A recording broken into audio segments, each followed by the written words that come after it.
And we're back for another episode of Essential Dynamics, the framework to how we live our lives.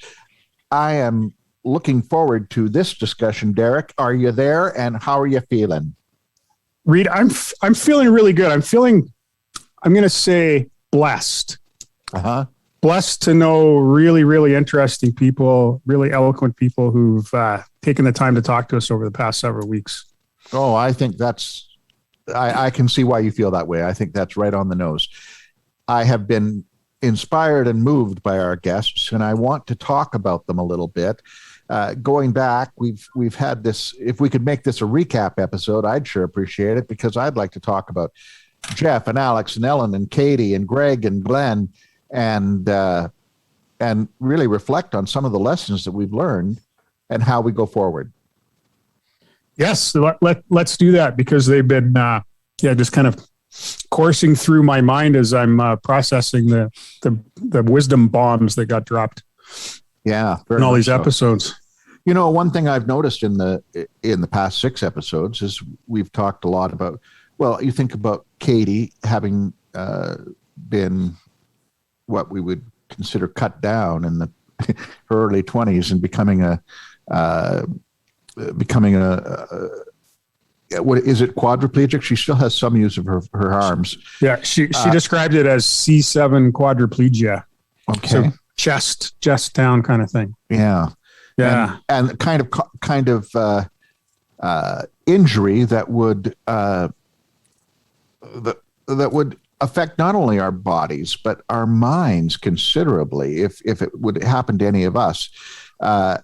And yet her optimism and her determination to succeed in the things she's doing and the contributions she's making to the world, terribly, terribly inspiring. And I believe it was Greg McGillis, was it, who was talking about being inspired by Psy? Was that Glenn Vanstone? Greg McGillis. Greg McGillis, I'm sorry. Yeah, Greg McGillis worked with Randy Marston. Right. And Randy's work was to help people with physical disabilities get access to technology and communications. Yeah, and what I've noticed through our guests is, I mean, those are perhaps the extremes of examples of physical. I want to say handicap, but they turned a handicap into a strength, and been able to work and function and make an impact on the world, despite what we would consider considerable. I don't want to say. I keep wanting to say handicap, and that is not the right term, I don't think. Well, let me help you out, Reed. One of the principles that I've learned as I've put Essential Dynamics together is that growth requires opposition. That was one of the points that Glenn Vanstone made. He said he was talking about how opposition was something to be embraced. So there is no growth without struggle. My grandson, who's 6 years old, when he was 3 and 4, very physically capable for his age, not the best judgment. And so he would jump off or jump onto anything. And there's a lot of crash and burn. Yeah. So his saying was, falling is learning. He said it as a kid? I think someone told it to him, but he kept, he would crash, bang, and you hear it from the other room. I'm okay. I'm all right. And then come in and say, falling is learning. And so, it's a profound principle that captured, I think, well in Essential Dynamics, is that there has to be opposition.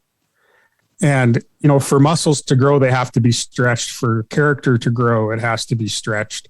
And we see this in the conversations we're having with people, is that, you have to go through hard things. And I think Katie was really compelling because she talked about being on the bench, right? And she said, I was sitting on this bench and I wasn't sure if I was heading in the right direction of my life. A few months later, she has this terrible accident on her birthday. Catastrophic injury, yeah. And then as her mind takes her back to the bench, she asks herself, if I could have chosen a different path, would I have? And she said, yes, I'd love to be able to walk, but I don't know if I could give up what I've learned from what happened to me since.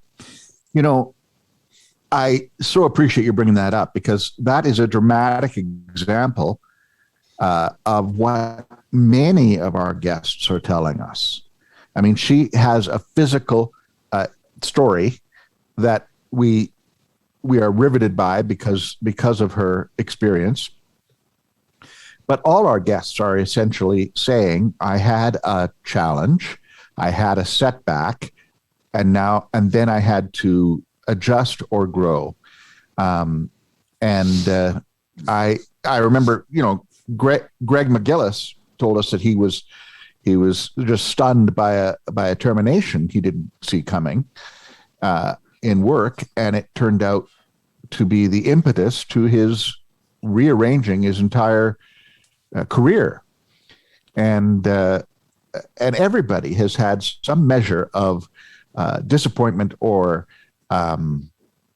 challenge, and then all our guests have triumphed over those challenges. I've just been terribly inspired by that, because it's just not been my experience. Well, I think it has, Reed, but it's easier to see other people. So, we look at Ellen, for example, and Ellen said that her childhood dream was to be an elementary school teacher. Yeah.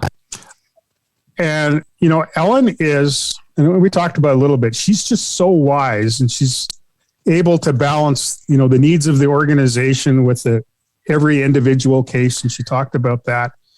I don't know that, an 8-year-old kid is going to be inspired to say, when I grow up, I want to help people in big organizations, realize their potential. Right. But you can look up at your school teacher and say, look at that. That person is helping me grow. I want to be like that person. And so, Ellen's inability to find a job with an education degree, and I know a lot of people like that, turned into a great blessing for all the organizations that Ellen's worked at. Yeah, what an opportunity. She's had such an impact on the places she's worked. So then we look at Greg, and Greg was, responsible for downhole flow monitoring and control systems, doing a good job. But, there's obviously challenges in that business. And he went through, a big hit. Yeah, he sure did. And now he's helping, maybe us. Absolutely. Very personally, a few years from now, have better outcomes when our brains start shutting down. I agree. I think if you just remember Greg's story about his shock at being fired, and then thinking, well, what is it I really want to do? And that led him in his 50s to get a master's degree in Toronto with the cooperation of his wife and children here in Edmonton. He must have been terrified that wasn't going to work. And he even mentioned an incident where he wasn't getting good grades at first, and he was very discouraged. I just think the world of him for following through and, making it happen for himself. He's just, he just had a lot of wherewithal that a lot of us would have thought, wow, I'm sure there were people in his life who said, are you sure about this? Because it sure looks like a mistake. He did talk to me before he headed off. Yeah. And I'm sure I was measured in my comments, but inside I'm thinking, I hope he knows what he's doing, Yeah. Yeah. Yeah, true. It's true. So, growth requires opposition. That's a principle that I think plays out in essential dynamics in different ways. we don't, I don't think we have to go looking for opposition, you know. No, it'll come. It comes. Really, you don't have to seek it out. It'll come on its own. I want to also mention about Jeff Tatz. Is that right? Yeah. Jeff was really focused on results. I mean, that's the name of his company, so that helps. Yeah. Yeah, of course. Yeah. And but he was really focused on the end product and how to get there. And I thought, here's a guy whose drivers and constraints. I'm not sure what his constraints are. I'm sure there are constraints, but this is a guy who embraces those drivers. So Jeff's, I think we called his episode Untapped Potential because that's just the way he sees the world. And, I think he's a coach. Yeah, very much so. You can tell. Like his I think he was chasing a career in coaching hockey. He's now coaching, business people. Yeah. But the idea of coaching, which is really interesting, and I got to do a shout out to Ian Chisholm at the Roy Group. Coaches help people get to their potential. That's what they're for. Sure. And I think about my hockey coaches and basketball coaches that, yelled at me to run harder or whatever. And, there's a different maybe dynamic to that in the business world, but it's about, are you doing your best? And are you doing your best as an individual? Does that fit with the team? Is the team doing its best? So I have a ton of respect for coaching as a discipline. I've also learned that I'm not an excellent coach. Oh, really? Yes. Because why do you say that? So classic coaching, like business coaching, leadership coaching now, is really all about helping an individual find what's inside them. Okay. And, and having that come out and get clarity and motivation and potential. And I sometimes am effective in helping people do that. But I also have this almost 40-year career in learning stuff. Yeah. And I really have a need to share it. So one of the advantages of being a consultant that's kind of a coach sometimes, but not just a coach, and what we might call ourselves educators with this podcast is let's put some principles out there that people can use, so they don't have to discover everything for themselves. Right. But I've been a beneficiary of coaching. In fact, I've sat in coaching sessions with Ellen. Yeah. Or Ellen's, and she's really good at that. She walks through me. Katie, that's her job now. Yeah. And one of the cool things about our conversation with her is I said, what do you need from Essential Dynamics, that's not there? And she said, don't forget the role of mentors. Absolutely. I really appreciated that too. I think we really have to adjust our thinking on our quest, because she really had a good suggestion. But then we turned it on her and said, Katie, part of your job now is you're a mentor. And she said, well, I hadn't really thought of it that way. Yeah. Well, even Derek, your comment right now that you're not a good coach, I'm thinking of all the young men that you have worked with and camped with. You're a very, very dutiful and dedicated hiker and camper, and you've taken countless young men and presumably women. I don't know. Lots of young women, including all my daughters. And and you've taken them on camps and hiked with them and gone through mountains and where there are innate physical challenges that must be overcome in order to get to the place where you're going.